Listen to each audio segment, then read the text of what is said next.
अगर आपने हमारे चैनल को सब्सक्राइब नहीं किया है तो चैनल को सब्सक्राइब करने के साथ साथ इस बेल आइकन को प्रेस करें ताकि आप देख पाएं हमारी वीडियोस सबसे पहले। एक भगत था, बहुत अच्छा भगत था, बूढ़ा हो गया।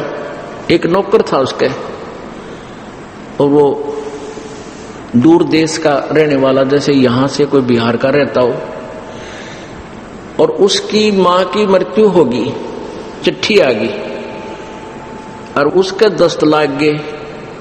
बूढ़ा इतना बीमार था वो भक्त संत कि उसका काफी तकलीफ, बीमार सा था ना, उस समय वो ठीक सा था। तो उसने कह दिया कि गुरुजी ऐसे ऐसे मेरी मां की मृत्यु होगी। अब वो गुरुजी बोले जा, और संत बोले अब जा बेटा, जाया। फिर वो शिष्य कहने लगा गुरुजी आप फिर कौन संभालेगा आपको? कोई बात ना बेटा, आप जाओ, चला लूंगा काम में। अब क्या हुआ, वो तो चला गया और वो भक्त बीमार हो गया। बूढ़ा वृद्धावस्था थी, बुढ़ापे में ना मेरा कौन सा बीपी लो हो जाए, हाई हो जाए। अब वो गढ़ा तंग हो गया। अब परमात्मा उस नौकर का रूप बनाकर वापस आ गया। तो वो कहने लगा बेटा तू गया को नहीं?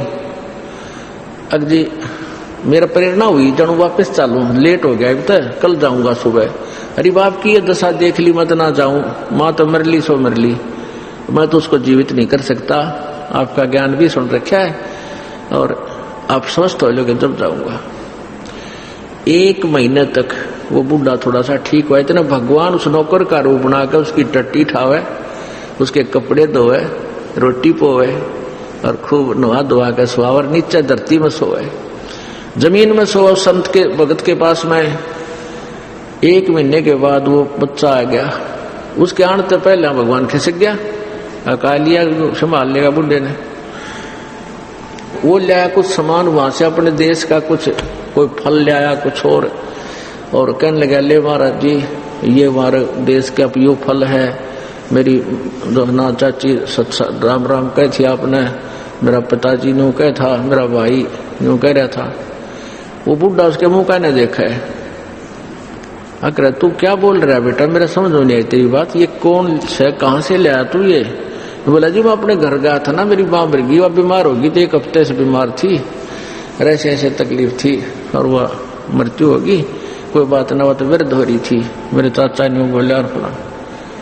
वो कहने लगा तू बात क्या कह रहा है, मेरे समझ में नहीं आ रही बेटा। अगर जी मैं अपने घर से आया था। कद आया था? तो कभी आ रहा हूं सीधा ही। वो कहने लगा ये मेरा काम कौन क्या करता, तू यही तो था? अगर नहीं महाराज जी मैं तो यही आया हूं। वो बूढ़ा बहुत रोया, ने बोला हे भगवान इस पापी ने आपको इतना तंग किया, कई बार धमका भी दिया, रहा तू लाता नहीं, फलाना पानी नहीं लाया, यानी जैसे नौकर को धमकाया करते। तो पुण्यात्मा ये सत्कर मान लेना, ये कोई बड़का की कथा नहीं है कि दंत कथा नहीं है, सत्य की सत्य कहानी है। पर इसी योग्य आप हो जाइए। भगवान आपके नौकर कहते जो जन मेरी शरण है ताका हूं मैं दास। दास नौकर को कहते हैं, गुलाम को कहते हैं। और गेल गेल ला गया फिर जब लग धरती आकाश। आप योग्य ऐसे बनोगे, ज्ञान से और भक्ति से, नम्रता आवेगी, पूरी समर्पण मालिक पर हो जाओगे, फिर देखना किस तरह हाथों पर रखता है मालिक आपको। फिर कहते हैं असंख्य जन्म तन मरता होगे, जीवित क्यों ना मरे रे। और दूसरा डेफिनेशन है जीवित मरने की, शराब मांस तमाकू ये प्रयोग नहीं करनी। मन तो चावा गुटी ला लूं, फिर इसने समझा दे बक्कल उतर जाएगा, मुश्किल तो सूतमाई है बात, क्या की गुटी ला ले, फिर कुत्ता बनकर गंदी नाली का पानी पिया करेगा। और फिर बताते हैं कि जैसे इस जीवित मरने का है, जैसे कोई लड़की की शादी करता है, बाजे बजाओ डीजे बेगन तार काट ले तो बकवाद का मतलब है।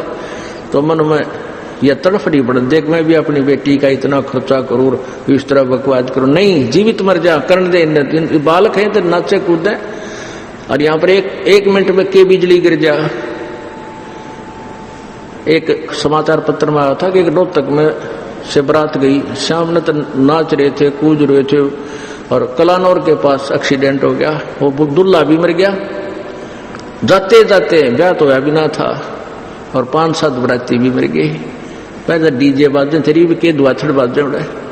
तो कहते हैं इस गंदे लोक में झूठे सुख को सुख है, तू मान रहा मनमोद, ये सकल चबीना काल का कुछ मुख में कुछ खोद। नानक साहिब जी कहते हैं कि ना जाने काल की कर डारे, किस विच ढल जा पासा वे, जिना ते सरते मौत खड़क दी उन्हां नूं केड़ा हंसावे। तो दूसरा जीवित मरना ये है कि किसी के दूसरे के चोचला न देख कर मन में तड़फ नहीं लावे और उस पर आश्रित नहीं हो, आसक्त नहीं होए, वो कर्म नहीं करे जो हमें नहीं करने चाहिए, जो हमारी मर्यादा को तोड़ते, यो भी जीवित मरना है। फिर कहते हैं दोजक बहिष्ठ सभी ते देखे राजपाट के रसिया। दोजक कहते हैं नरक को, बहिष्ठ कहते स्वर्ग को। नरक और स्वर्ग में तू खूब गोते मारा, सब जगह तू घूम चुका है। और राजपाट के चाहने वाले और 3 लोक से तरपत नाही ये मन भोगी खसिया। इसको यदि 3 लोक भी दे दे तो भी इस मन की संतुष्टि नहीं हो सकती। अब एक व्यक्ति के पास एक छोटा सा प्लाट है, नो दुआ करे भगवान इसमें एक कमरा बन जाए, एक रसोई बन जाए, बस एक बरंडा बन जाए, इससे मैं गुजारा कर लूंगा। वो बन गया। फिर नु सोचा इसमें एक कमरा और हो जा, वो भी कर लिया।